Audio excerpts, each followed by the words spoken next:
Hola, primer que tot, anem a fer com que el soroll que s'escoltarà durant tot el vídeo és una música d'ambient i no és el soroll que fan les obres que duen una setmana al costat de ma casa, ¿vale? Avui anem a parlar un poc de discriminació racial i bueno, el llibre del que anem a parlar avui m'ha fet pensar un poc en tots aquests esportistes que han fet alguna vegada al llarg dels anys algun tipus de protesta i han hagut de patir les conseqüències de ser acusats de barrejar esport i política.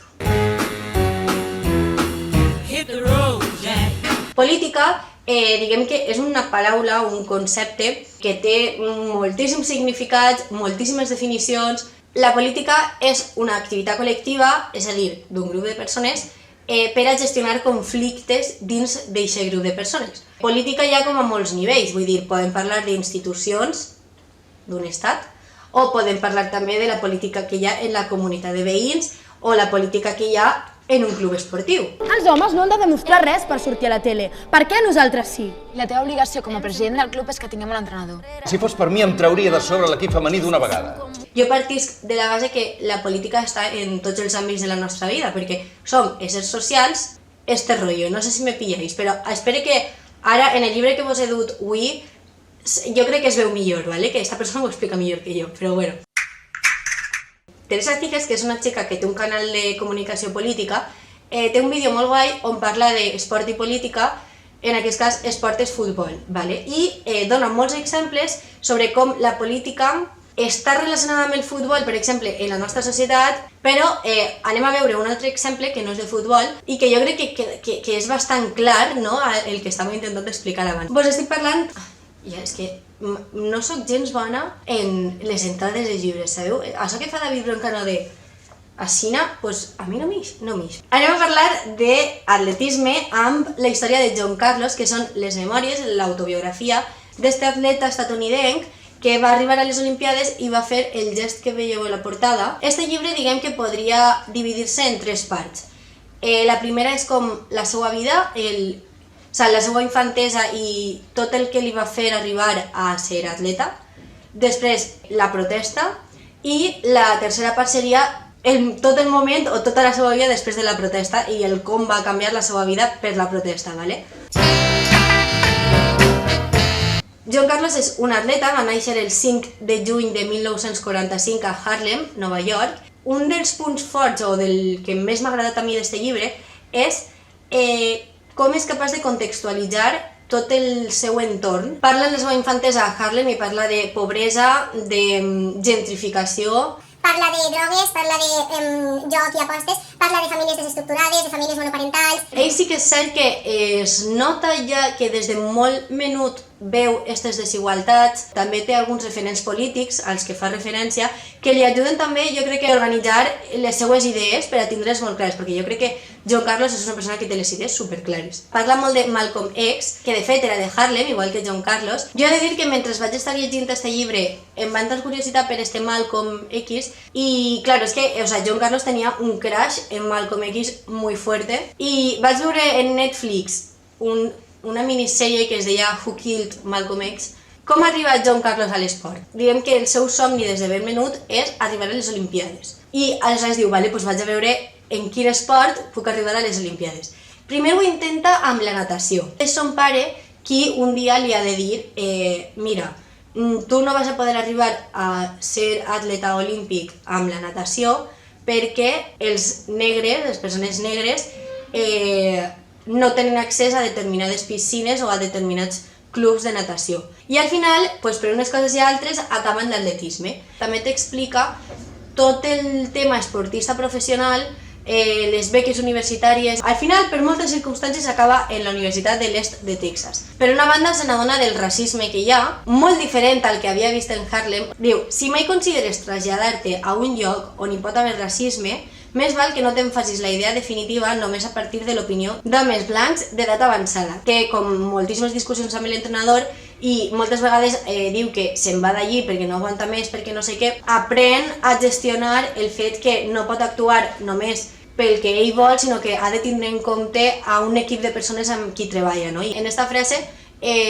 demostra també que no només té referents polítics, sinó que també té referents esportistes que tenen també un discurs contra la discriminació racial i un discurs superclar, no? Per més grans que siguin Muhammad Ali, Billie Jean King i Arthur Ashe, jo sempre guardaré un respecte especial per gent com Bill Russell o Jim Brown, perquè sé per experiència com n'és de dur no només ser rebel, sinó a més haver d'enfrontar-te a l'acusació que estàs fallant el teu equip. Al principi no anava a ser una protesta. A través de la premsa se n'assabenta que n'hi ha un grup d'esportistes negres que volen fer un boicot a les Olimpiades del 68. Arriba a l'organització del boicot i no només se sent part d'un equip, sinó que coneix a gent molt afí a ell, que té les mateixes idees, coneix fins i tot a Martin Luther King en persona. O sigui, estem parlant de que este senyor té relació directa o personal amb dos referents molt importants històrics en la lluita pels drets civils i contra la discriminació racial. John Carlos explica algunes exigències que tenien. Una era que Avery Brundage, que és el president del COI, del Comitè Olímpic Internacional, dimitisca perquè no estan gens a favor de les polítiques que té, I l'altra exigència era que la Sud-àfrica de l'apartheid en aquest moment no pot ser admesa als Jocs Olímpics. Doncs bueno, d'aquestes dues exigències, en el 68 finalment Sud-àfrica és exclosa dels Jocs Olímpics. Per tant, és una manera com de desarticular el boicot, però és que a més d'això, en el 68 assassinen a Martin Luther King i, clar, això també és un colp molt important. Me vaig veure en HBO un documental que era sobre com els últims anys de Martin Luther King. Ara arribem a la part de la protesta, o sigui, el boicot ja ha quedat enrere, John Carlos va a les Olimpiades. He de dir que una cosa que m'ha agradat molt d'este llibre és perquè, clar, la carrera són segons, i és una carrera històrica que està gravada i tal, però és molt guai que una persona que viu aquests segons des de dins te conta quines sensacions tenia en aquest moment, com va passar, com ho va veure ell, o sigui, t'explica la recta final, o sigui, és molt guai, és molt guai. Una altra cosa molt guai és que així John Carlos t'explica tot el simbolisme que pacta amb Tommy Smith. El gest d'alçar el puny és conegut com la salutació del Black Power, era com una corrent o un moviment que sorgís dins de tota la lluita contra la discriminació racial. De fet, en el documental de Martin Luther King parlen del Black Power. Els punys, els guants negres, són per representar la força. John Carlos va decidir deixar-se la jaqueta oberta i se suposa que això és una greu falta en l'etiqueta olímpica, però ho fa per un motiu, en solidaritat amb tota la classe obrera dels Estats Units. Una samarreta negra per a mostrar la vergonya pel fet que el seu país tracte de la manera que tracta les persones negres. Du també unes cadenes en símbol dels linxaments que han hagut de passar les persones negres al llarg de la història. Van descalços, que és el símbol de la pobresa, amb mitjons negres, i duen una xapa que és com la insígnia del projecte olímpic pels drets humans, que no només la duen Tom Smith i John Carlos, sinó que Peter Norman també la du. Pues todo se viene abajo, básicamente, es todo mal. Mostra com este fet li afecta a la seva carrera professional, a nivell personal, la seva vida es desmorona totalment i a mi el que més em va impactar de tota aquesta història, tota la pressió als que es queden sotmesos per fer el que van fer i per ser negres, afecta de tal manera a la seva esposa que acaba suïcidant-se, quan ella ni tan sols havia fet res, ni tan sols havia fet l'acció, em pareix superfort. I aquest tema em du un poc al que parlàrem en el vídeo anterior del paper de les esposes, no? Respecte al paper de les dones, sí que és veritat que quan jo llegia les memòries de John Carlos, a veure, òbviament és la seva vida, és la vida d'un home. Diu que la resta de l'equip femení d'atletisme, Wyoming Tayus, els dediquen les medalles d'or que han guanyat elles i diu, va ser una lliçó de modèstia perquè a elles se les havia apartat gairebé totalment de la creació del projecte olímpic pels drets humans. Durant l'últim any he estat pensant que hauríem d'haver fet molt més per incloure les dones al projecte olímpic. Dèiem que lluitaven per tota la gent africana, però no fèiem cap esforç perquè les nostres germanes s'hi poguessin involucrar. Southern trees. He dit al principi, se'n recordeu que hi havia un esportista, un jugador de futbol americà. Este esportista era Colin Kaepernick i és una cosa que va començar a fer en 2016. Això ho van repetir molts esportistes, però a ell el que li va passar és que cap equip el va voler contractar des de 2016. I de fet, gràcies a lo de George Floyd i a que molts esportistes han començat de nou a fer aquest gest, les persones que gestionen la NFL, que és la lliga de futbol americà, han admès que es van equivocar amb Colin Kaepernick. Believe in something, even if it means sacrificing everything.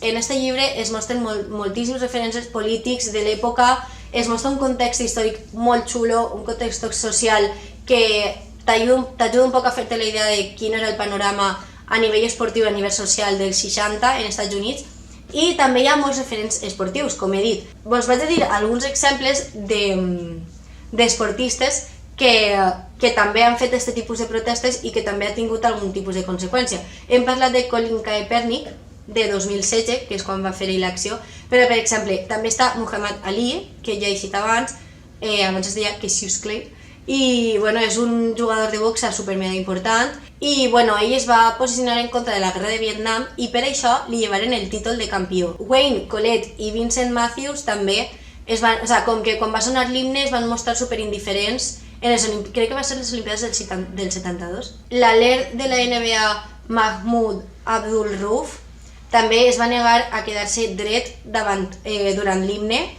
en 1996. La jugadora de bàsquet Toni Smith, en 2003, no va voler donar la cara a la bandera del seu país en protesta per les guerres d'Iraq i d'Afganistan. O sigui que hi ha moltíssims exemples. De fet, si voleu deixar algun exemple als comentaris que conegueu, este llibre no són només les memòries de John Carlos, sinó que és la demostració de que qualsevol esportista no és només esportista, sinó que també és persona, i és una persona que pot patir determinades discriminacions o que pot viure en un entorn determinat i que sempre estarà influït per aquest entorn. Per molt que visquen en mansions de luxe, han tingut una infantesa, es mouen en determinats cercles i això sempre influeix, o sigui, perquè a tots ens influeix la societat en la que vivim.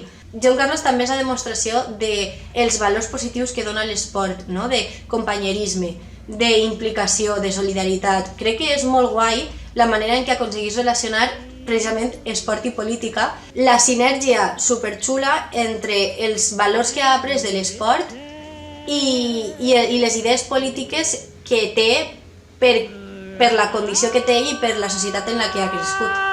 Espero que us hagi agradat el vídeo i ja està, ens veiem al pròxim.